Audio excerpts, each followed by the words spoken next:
2 Corinthians 6:16 through 18.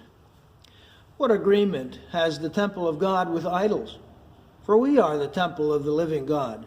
Just as God said, I will dwell in them and walk among them, and I will be their God, and they shall be my people. Therefore come out from their midst and be separate, says the Lord, and do not touch what is unclean, and I will welcome you, and I will be a father to you, and you shall be sons and daughters to me, says the Lord Almighty. I call this the scarlet thread of redemption. I probably didn't coin that phrase. I probably heard it from someone else, but I've kind of adopted it as my own, the scarlet thread of redemption. And I think we've spoken about it before, this theme, this thread that winds its way all through the Bible from Genesis to Revelation. This is the central theme of the Bible. All the stories and the poems and the prophecies are there to reinforce this thread, the scarlet thread. And what is that thread? It is God's purpose that we should be his people and that he should be our God. When he says in verse 16 that we are the temple of the living God, the word that he uses for temple there is the word for the Holy of Holies, the central part of the temple that represented the very presence of God.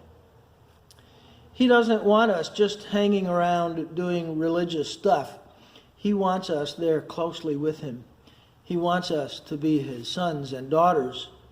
As verse 18 says, and I will be a father to you, and you shall be sons and daughters to me.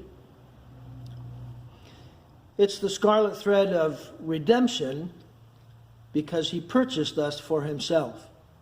He redeemed us from our own empty way of life, our own living death. He paid the price for our sin and our guilt.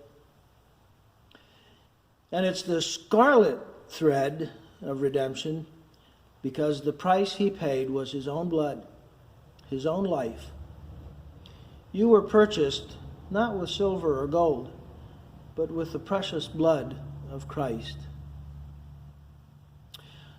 So what difference should that make in our lives? Here's chapter 7, verse 1. Therefore, having these promises, beloved, let us cleanse ourselves from all defilement of flesh and spirit, perfecting holiness in the fear of God. May God bless and keep you this weekend, and we'll see many of you on Sunday. God bless.